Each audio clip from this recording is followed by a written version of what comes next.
दोस्तों अब आज हरियाणा के जो नज़दीक लगता टिकरी बॉर्डर है वहाँ पर कॉमरेड हरपाल सिंह टोहाना से जो एक्स एमएलए है वो यहाँ पर पहुँच चुके हैं। जैसा कि किसी भी प्रकार की किसान मजदूरों की जब भी लड़ाई होती है तो इस तरह के आंदोलनों में ये आगे रहते हैं और अपना भागीदारी सबसे आगे दिखाते हैं। तो अब इनसे हम बातचीत करेंगे कि आज जो किसानों के मुद्दे को लेकर ये जिस तरह से 3 अध्यादेशों को लेकर लगातार किसान अपनी MSP की गारंटी मांग रहा है उसको लेकर ये समर्थन देने पहुँचे। इनसे बातचीत करेंगे कि इनका क्या मानना उसको लेकर।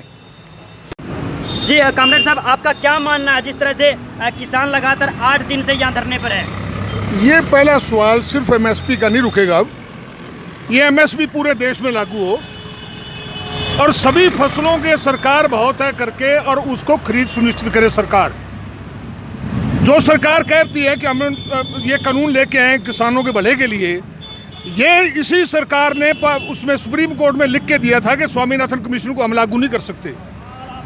आज ये तो आंदोलन जिस पड़ाव पे पहुंचा है और जिस तरीके से हिंदुस्तान का, पूरे हिंदुस्तान का किसान आज खड़ा है, हम मांग कर रहे हैं इससे आगे बढ़ के कि स्वामीनाथन कमीशन की रिपोर्टों को लागू किया जाए। खेती तभी बचाई जा सकती है और खेती बचेगी तो हिंदुस्तान बच सकता है आज। और आज हिंदुस्तान ने फैसला कर लिया, हिंदुस्तान के किसान ने फैसला कर लिया है कि वो हिंदुस्तान को भी बचाएगा, अपनी खेती को भी बचाएगा, अपने बच्चों को भविष्य को बचाएगा।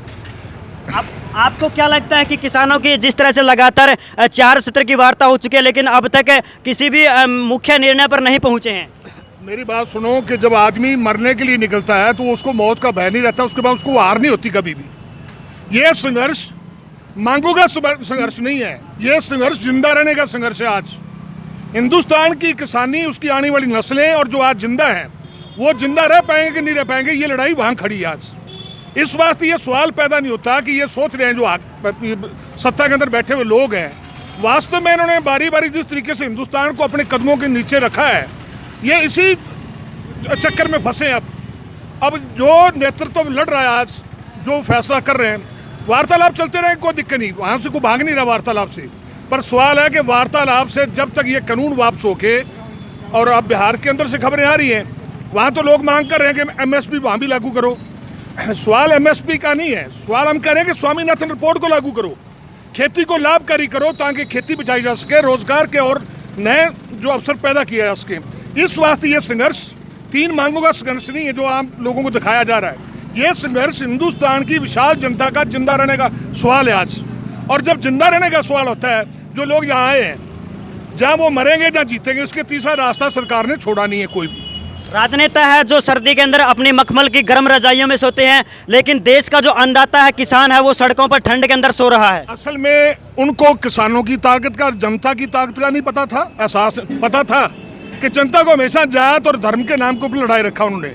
और ये जनता जो खड़ी है आज, किसान खड़ा है, इसको आज पहली बार अपनी ताकत का एहसास हुआ है। हमने देखा है कि जो जिस तरीके से अभी भी कर रहे थे, क्योंकि असल में वास्तव में ये जो सत्ता के अंदर बैठे लोग हैं, ये वो लोग हैं जिन्होंने अंग्रेज़ों के साथ सहयोग किया है, गुलामी की है, और जो अंग्रेज़ों की नीतियाँ रही हैं उसी नीतियों से हिंदुस्तान की जनता को बांटना चाहते हैं। और पहली बार हिंदुस्तान की जनता ने इनको जवाब दिया है कि हिंदुस्तान की जनता अपनी मांगों के लिए जब सड़कों पे उतरती है तो एक नया इतिहास बना देती है। ये आंदोलन जो है पूरे 100 साल के इतिहास में इतना बड़ा आंदोलन कभी हिंदुस्तान ने देखा नहीं होगा। और जिस मुकाम पर ये पहुँचा है, पंजाब के लोगों ने जो पहलकदमी की, जिस बहादुरी से वो चले, पाकिस्तान के बॉर्डर से आए हुए ये ट्रालियाँ देखोगे आप, और जिस तरीके से हरियाणा के किसानों ने आगे उनका वेलकम किया है, मैं कहता हूँ ये कई सालों का जो भाई बिछड़े हुए थे, इस आंदोलन ने उन भाइयों के अंदर भी आपस में मेलजोल पैदा किया है। और ये मेलजोल हिंदुओं का सवाल नहीं, हम कह रहे हैं कि स्वामीनाथन रिपोर्ट को लागू करो, लाभकारी बनाओ खेती को, ताकि हिंदुस्तान की किसानी को बचाया जा सके। हमारा सवाल वहाँ खड़ा है। क्या आपको लगता है कि MSP मिल पाएगा? अरे MSP ये कौन होते देने वाले? अब तो किसान फैसला करेंगे ना वो कैसे करना। उन्होंने तो जो करना था कर चुके। अब जहाँ जिस आंदोलन को जिस स्टेज के ऊपर लेके आए हैं ये लोग, जिस शिद्दत के साथ, जिस मजबूती के साथ ये लोग लड़ रहे हैं, तो ये कानून लागू करने पड़ेंगे। हम कह रहे हैं भी MSP नहीं, स्वामीनाथन कमीशन की रिपोर्ट जो इन्होंने लिख के दे रखा है सुप्रीम कोर्ट के अंदर, लागू नहीं हो सकती। ये कैसे दावा कर रहे हैं कि हम जनता का भला, किसानों का भला करने के लिए कानून लेके आए हैं, जबकि खुद सुप्रीम कोर्ट के अंदर इन्होंने लिख के दिया कि स्वामीनाथन कमीशन की रिपोर्ट लागू नहीं हो सकती, और वोट मांगे थे स्वामीनाथन कमीशन की रिपोर्ट लागू करने के लिए। इस वास्ते MSP से आगे जाएगी बात कि खेती को लाभकारी बनाया जाए, सभी फसलों को, जो उत्पाद है खेती के, उसके लाभकारी कीमतें तय करके सरकार खरीद सुनिश्चित करके उपभोक्ता को कंट्रोल रेट के ऊपर दे, ताकि पैदा करने वालों को कीमत मिल सके। तो दोस्तों ये थे हमारे साथ कॉमरेड हरपाल जी। इन्होंने कहा है कि किसान है वो तय करेंगे, लेकिन सरकार इसमें तय करने वाली नहीं है। जुड़े रहेगा हमारे साथ में इसी तरह की वीडियो देखना। किसान लगातार यहाँ पर पहुँच रहे हैं, तमाम तरह के राजनेता और जो किसान नेता हैं वो यहाँ पर पहुँच रहे हैं, लगातार नारे लगाते हुए अलग अलग तरीके से यहाँ पर पहुँच रहे हैं। अगर आपको हमारा ये वीडियो लगे, आप हमारे वीडियो को लाइक करें, शेयर करें और हमारे चैनल को सब्सक्राइब करें। जय हिंद, जय हरियाणा, जय जवान, जय किसान।